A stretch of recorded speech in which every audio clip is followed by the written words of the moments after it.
Jerry. Hello, everyone. I'm going to read some old stuff and some new stuff. This is an old one. It's called Please Do Not Badger the Witness. I came home one recent spring afternoon to discover a hummingbird had gotten into our house. It was in a panic, flitting from room to room, looking for freedom. I opened all the doors and windows. Then I went to the kitchen and made myself a grilled Swiss cheese and tomato sandwich with Dijon mustard on whole grain sprouted bread. I placed it on a small white plate and with a butter knife, cut it diagonally because it tastes better that way. I went back to the fridge and lifted out a round bottle of Orangina. I shook it quickly and twisted off the blue cap. I then made my way to my small office and sat down at my desk. I noticed how the colors matched on the spines of a few books piled up in front of me. I noticed some dust on a corner of the desk. I felt the warm breeze from the open window. I saw my mother's Polaroid eyes looking at me from when she was 20 years younger than I am now. I heard the sound of my son bouncing on the trampoline in the backyard. I became aware of the bitter taste of misguided anger and resentment. I tried to breathe in the beauty of just sitting there, being alive. I closed my eyes and attempted to count all of my dreams that had come true. I lost count and bounced up against an unwanted whiff of nostalgia. After a moment, I took a bite of my sandwich. Everything I felt was true at that moment, everything. The ugly events of life, the unavoidable sadness that comes with growing up, the bad choices that I had to live with until I had the guts to do something about them, the questions. Suddenly, I heard my boy shout, "Hey, look, a hummingbird." Thank you. Second piece is called A Good Way to Lose a Leg. I grew up in Ohio, and if anybody here has spent any time in Ohio, it's very Ohio there. Good way to lose a leg. The adventurers hid themselves in the elusive corners of faded pop bottles. They scrunched down in the tight wrinkles of flattened rusty cans. They nestled silently within the powdered armpits of meaty models and discarded girly magazines.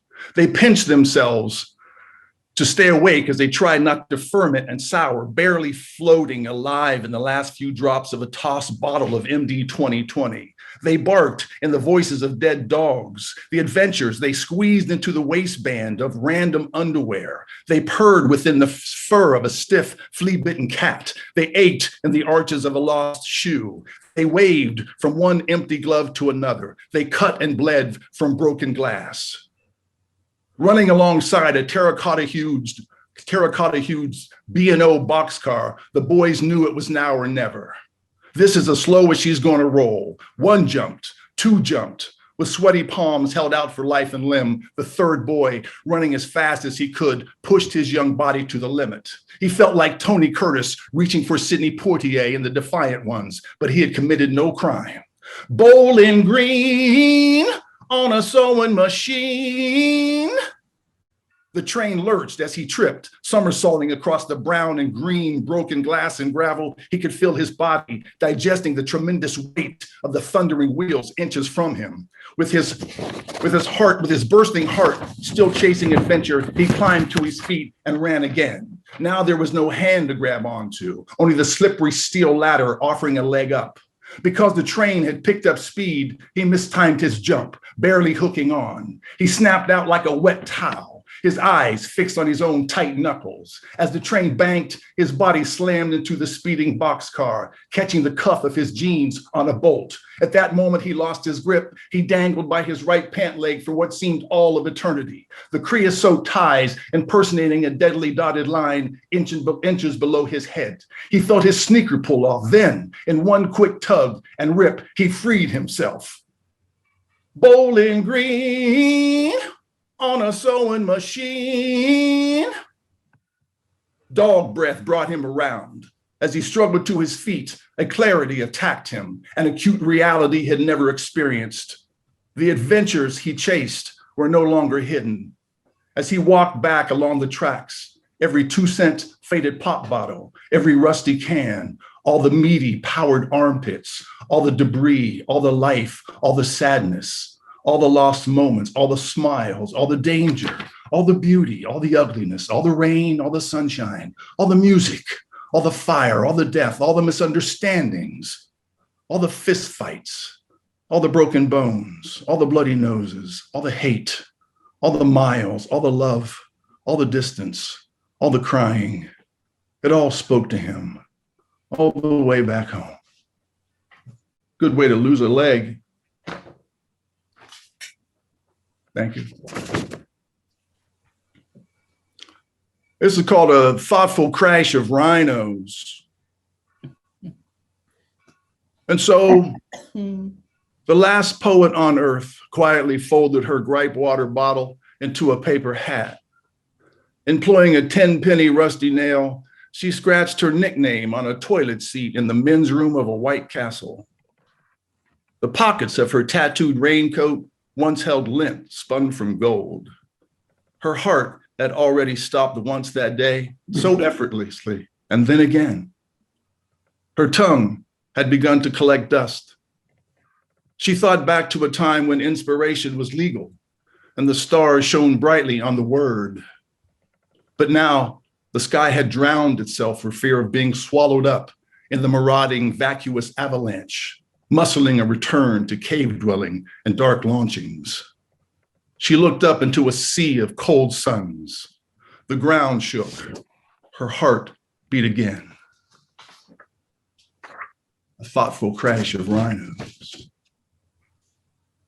This is an older piece. It's called And She Did. The sun always shone on Milton.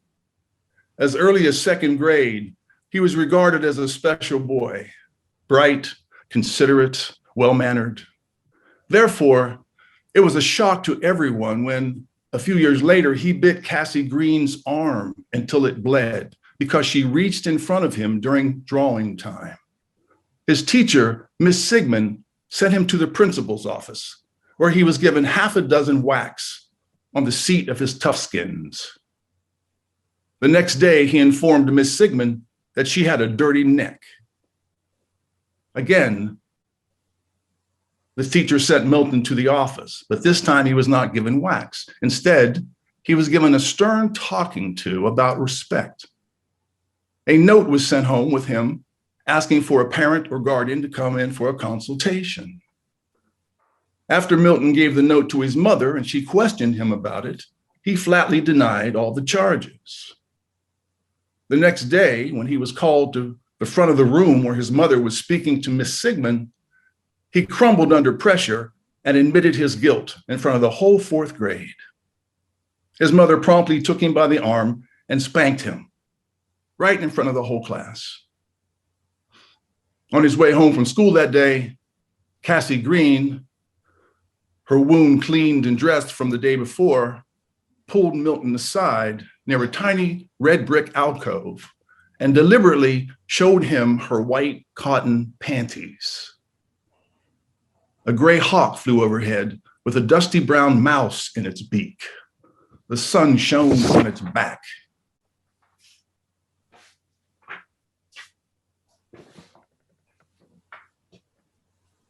Thank you. I'm not timing myself, Jerry, so when you give me the hook. This is a new piece. What? You gonna say something? One more poem? Okay. This is a new piece called Okay, You Mugs. My gun is a ghost. The freeway is made of glass. Patrolled by cotton candy helicopters, law-abiding cat burglars, scaled down, well-done, marinated skyscrapers, anxious to hack into top-secret squirrel, Morocco mole, ghetto fabulous pyramid schemes. Innocent vegetarian murderers peddle monkshood route to prison kindergarten teachers dying at the speed of light. Levitating, fist-bumping, fascist marionettes don't know my gun is a ghost and the freeways are made of glass. My life is a candy store robbery gone wrong because of the delicate infrastructure of left-handed pink, feather-light, deadly taser sharpshooters that fear feet worse than fate. They now cozy up to the bullseye, so hold your nose and swallow. Is this threatening to you? I hope so. The freeway's made of glass, and my gun is a ghost story told to teenage pallbearers whose mama don't love them for carrying water in their mouths, afraid to spit down a dry well. Death row is child's play. Smoke bootleg candy tender cigarettes while the peg leg woman bully stick braids your hair and sucks your cock until you disappear between the blue hot steel bars. Spry old men steal arthritic hubcaps, carjacking smart cars, setting them on fire with red-tailed hawk feathers and grizzly bear earwax. Your father is a ballet dancer and your mother is a dead kleptomaniac. You're a ghost gun baby grave in a slow speed chase on a southbound freeway made of glass. Adios, Kimosabi. See you in the funny papers, the funny papers. Ration my toilet paper out to only black assholes after I'm gone. So the joke's on you. Ooh, poopa doo. Social injustice is no excuse for lack of personal hygiene. The only way to stop a bad guy with a ghost gun is a good guy with a ghost or gun crazy couple on the run throughout the Midwest, mowing down background checks, escaping traffic breaks from here to East Timbuktu, flew the coup de grace, shattering glass freeway etiquette, piercing broke lines of white privilege as the poisonous hummingbirds tell the wilting flowers, this is not who we are, but who we've always been. Now we get steak fries with it. And if your defense team has a magic carpet to lie on, there'll be marshmallow dream bars and a dainty 30-year sentence that won't even leave a scar from the phantom bullet hole inside your ghost soul made of glass. But I'll start with a shorter poem entitled Russia's Poets. The Russian poets lead me to a city of snow, Orthodox churches, war, and amorous intrigue. In the city of angels, the songs of a tragic land claim me a citizen. I walk in the sunshine, but my heart darkens, as dark as lyrics of separation, betrayal, and death. And the turbulence of love are pure nostalgia. So all the poems in this Stray chapbook are about artists or writers and poets. One of the poems that I wrote in Spanish, I'm going to read the English version, which I translated, is about Pita Amor, Guadalupe Amor, who is a master sonneteer, poet who's not very well known outside of Mexico. She might not translate very well, I'm not sure. She is the aunt of the great writer Elena Poniatowska, who I'm hoping will get the Nobel Prize sometime soon. And Pita Amor, besides being an interesting modern poet, it was also a personality. She went to parties with fur coats, but nothing else. Fur coats and high heels and nothing else. And she had all these torero, bullfighter lovers, and she was very eccentric and very controversial. She was the enemy of Octavio Paz, and she was painted by Diego Rivera and Juan Soriano and all these modern Mexican painters, and she ended up kind of a troll, I would say, eccentric, kind of mean person, living in a small apartment with lots of dirty cats. So she, I don't know, I was fascinated with her, and one time I was reading her, and then this poem came to me in Spanish for the first time. So it's entitled The Ghost of Pita Amor. Her false eyelashes, the wings of midget sparrows, gray angels flying round trip in Chapultepec Park. The horror's high-heeled rhythms sell without buyers, construct impotent sonnets that transvestites interpret, singing boleros in bars that sweat tired beer. Stray dogs see her, smell her, perfume from an outdated Paris. Possessed by rabid vanity, they bark, follow her steps on the sidewalk, the map of her ancient trail that they followed to a famished fuck. The city is her house, anxious metropolis that devours the drunken presence of buried gods. Now and forever, amen. Amen to her name, amen to her exhausted legend that refuses to rest. She dreams of the horns of murdered bulls after the bullfight, takes wilted flowers to place on the tombs of toreros. Her butterfly eyeshadow, painted blue and red, follow her, dance little valses under her broken crown, and the stolen flowers that adorn her head are nectarless. Pregnant cats await her. She is the midwife of secret births, of kittens drowned in the river. She doesn't cry for them or her fans or for her former life in a world of flesh and bone and lust. In dark urban corners, she reclaims the images of beautiful corpses and nostalgias beyond good and evil. She streetwalks and her steps relate a fairy tale city, her sick, enchanted house.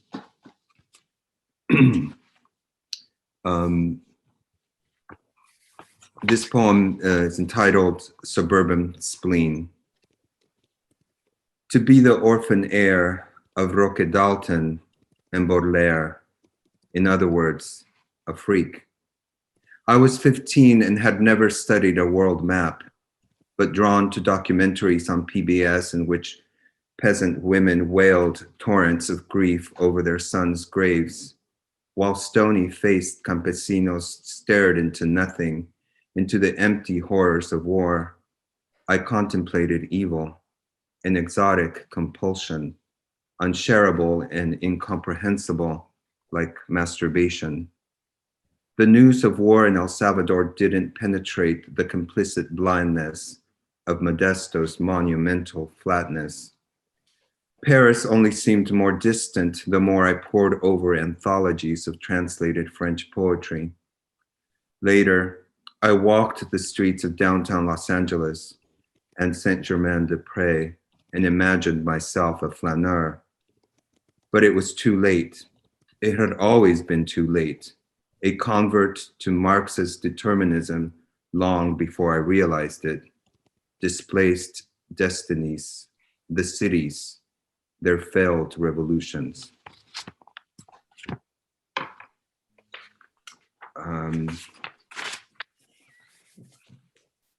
This is a poem about the neighborhood where I just moved from. I lived in downtown for a long time, and there was a store that had closed long ago, and I was really fascinated by the signage that remained, because it wasn't very visible, but it was a store there apparently, I don't remember when, that was named Fascinating Slippers. And as far as I know, it's like a slipper store or something. So this is a poem about that signage or store that no longer existed in downtown. Fascinating Slippers. Above the abandoned storefront's entrance, the barely traceable signage of another era. Fascinating Slippers. A shoe store remembered by no one in a gentrified downtown, footwear long ago worn out of existence, remnants of dancing and girls and remnants of dancing and nights out on the town in the corner of a closet somewhere. I'm just gonna read one more poem entitled Orpheus and Eurydice at Home in Los Angeles. Poor Orpheus, Eurydice never left the dead. She stayed in the city of angels. Nature lacks a response. Silence is a kind of dismemberment. Buildings aren't swayed by you sounding your talent. Superhuman music can't move traffic. Your flute and pastoral ways don't have a place. Smog writes musical notations, corrosive compositions with the exhaust fumes of public buses. They are not maenads, the deranged, half-naked homeless, laid waste by wayward pharmaceutical gods. They aren't called by music, the flesh's magic frenzy. Lust is a stagnant, filthy black morass leaking on the sidewalks. Who would make a shrine for your head without a river's currents to carry beheaded singing, or inspired tides to orchestrate a passage to voice your arrival? And yet you sing most beautifully here, hiding out in this tinsel Hollywood hellhole. And Eurydice is really a sister in song, and you pay Hades tribute, and he leaves you both alone. I'm just going to read some poems from the book and then a couple of newer poems. The first poem I'm going to read is The Ultimate Unknowability of Women, and that's a poem I wrote for Karen Kevorkian. Part 1. You must understand there is no pleasure like being in another woman's house, sitting in her kitchen, her husband asleep, a deep shape breathing in a deeply tangled sea, her children asleep too, mining dreams macadam. 2. A woman has written a story about the time her friend was pregnant and she advised her to have the abortion. In the story, the narrator wants her friend to have the child. I want her to know what I know, she says. There is something they both know. To hide is to live, but neither one of them is speaking. 3. The secret about Mary, a woman I knew in Virginia, is that she loved Bill more than he her, even though everyone thought it was the other way. They're both dead now. I'm trying to write a letter to my lover, my beloved. What do you say? I write with the milk from my breasts, white ink on white paper. Then, of course, you explain it's a joke. You were pulling the wool on the page. Ceci n'est pas un morceau de fromage, and I'm reading this one for Mary Mamarella. There are objects that get by without names. Why don't you seal some of this air inside an empty aquarium and call it air, or call it gale, and leave the rest of me to wander past the long, dirty windows overlooking the Garden of Eden cafe and knife factory? Let's lift the street and eat the rutabagas underneath it.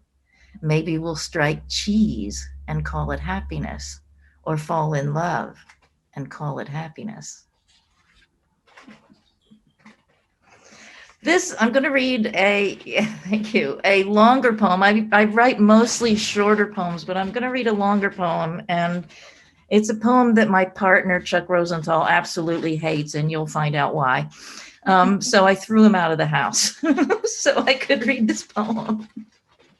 It's an elegy for the poet Larry Levis, who was with Karen and me and some other people in Utah in graduate school. And he died at age 49 from drug overdose. So there are a couple things you need to know about this poem. It was written in the 80s, so there's a lot of cocaine around. There were no ATMs. You couldn't just go to an ATM and get money, which made all those people who wanted to buy cocaine really frustrated. Elegy from a nightingale's point of view. He came as if in exile to a docile West, having long ago forgiven his exes, who univocally seemed to be at their wits' ends when not having premonitions about him. He seemed too disorganized for the Murphy bed in the Peter Pan apartments on 2nd South, where at 47 he committed himself to never reaching adulthood, where he fancied his collections of fine pens and razors, where on occasion he'd artfully shave a woman's leg, then paint her biggest toenail obsidian, blowing on it till it was as hard as glass. Then he'd measure out a coffee spoon of cocaine powder over the tip of it and up across the arch of her foot, sometimes trailing it off all the way to her kneecap. You'd have to lie perfectly still while he scraped toward your middle with his straw, afterwards fastidiously licking with his king of cats tongue just those places where the coke had been. He wanted to be like the man in the Magritte painting whose head was only sky, absolved of all of it and all absolving. But maybe he wasn't able to forgive the rapist of Philomel. And maybe behind the fleshy mask of his face was the smooth face of a newer mask. Maybe he did eat that much speed. Maybe in some book a picture of a train had spoken to him saying, "Take me to the city built entirely by slaves of love." And so he'd taken it, the picture, somewhere, having wanted to see for himself a city built by lovers or lunatics, his twins. Maybe dying was a consequence of his rejecting certain commonplaces widely proliferated in this time, the one perhaps which claims a poet's life, well, matters. I do think it was all let go by him finally. The girls with no tongues who took his poetry workshops, the flies around the soda cans, the song 96 Tears sung by that LA punk band as if by a fly, the 96 tears coming out of its 96 multi-prismed eyes, the migrant workers' banda music, the problem in Utah of getting a martini dry. "I'll do anything for you," he whimpered to Bank of America in the middle of the night once, pounding his arm against an impenetrable drive-through window drawer until he shattered a bone. "Just let me have a little of my own money." If the bank had been a woman, it would have given him what he wanted. In fact, a woman I know came forward that night with some cash, and he left town with her, looking from behind as if a plump fetus were pushing its head down through his shirt collar, and I never saw him again. Maybe it was his tongue on my kneecap. Maybe his baby face or his rough beard or the wind coming in freezing from the Uintas. Maybe the way he assumed we'd all been forced to do things that were in some other life unthinkable. And because of that, we were all both guilty of the knowledge and of the deeds, whatever they were. And also just because without a need for explanation, just as innocent as mourning. Always starting with pure emptiness and forgetting our alibis. Some songs were prettier, he'd said, despite the rudeness of our bringing them. Maybe that was wisdom.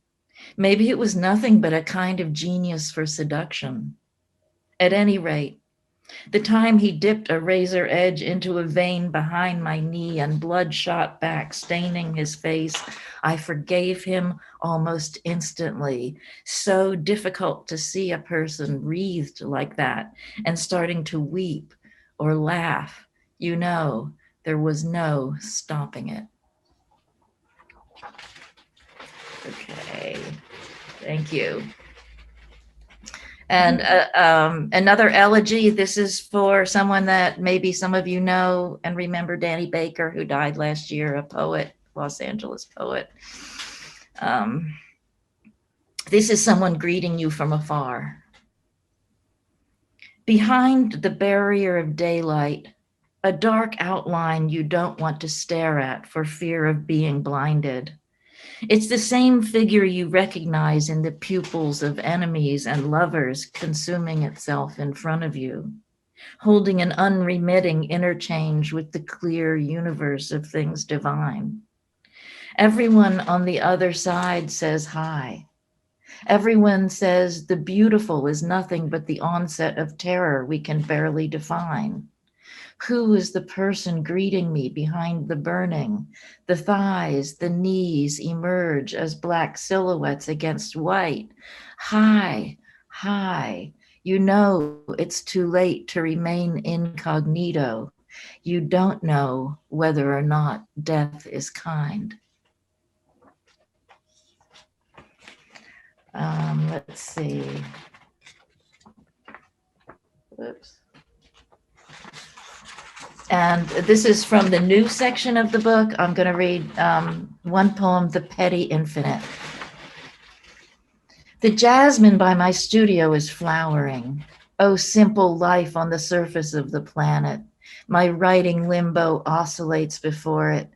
Then the other plants begin to waken and the ground perks up. I am a mad woman living in the midst of such profound activity and such smallness. Let love take its chances here. Let love luminesce and mark time in this yellow mill wheel of days. We existed here where the owl swayed on top of the swaying cypress tree. What did we want from each other? To die having said it all, to win having lost it all. One fragile about face from the stars. And I'm going to end with a couple of, thank you, of short poems that are newer poems. And I'm writing these to go along with drawings by the artist Gronk. And I'm posting them on Instagram. If any of you want to stay up and see them. Poet Wronsky. Being alive is enough today. I'd been imagining a world without people, where huge teeth moved like trucks and roamed the highways, where automatic doors opened and closed for no one, where our abandoned clothes got up in the middle of the night and went out shopping. But then an elegant black gloved hand stretched toward me out of nowhere. I grasped it, and a second heart started to beat in my chest. Yes, the chest I once sewed boulders into. You didn't think I could write this kind of poem, did you? Well, I didn't. It popped up in front of me just now like a jack-in-the-box with a tightly coiled spring. I melted like a witch in the face of it. I know you're not asleep, so don't pretend. Often, I think of the person I used to love, their thumb on my soul. Once, when I gave them a wooden match, they lit it with their teeth. With you, it's different. Most days, we just watch our shadows glide around us as the sun goes by. We sit by still fountains overgrown with moss. We're made of wax. We've forgotten our names.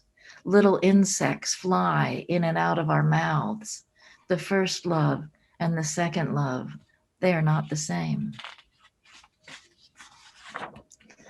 And this one, I am going to read. The final one is called Be That As It May, and I'm reading this one for Alicia Partnoy. My mind is like yours, no more than a pot full of thoughts and sawdust.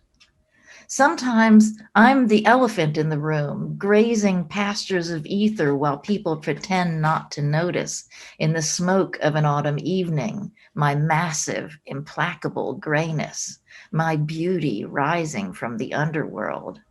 I live to fill books with awkward meaning and to taste the food of swans. Thank you. That's it for me.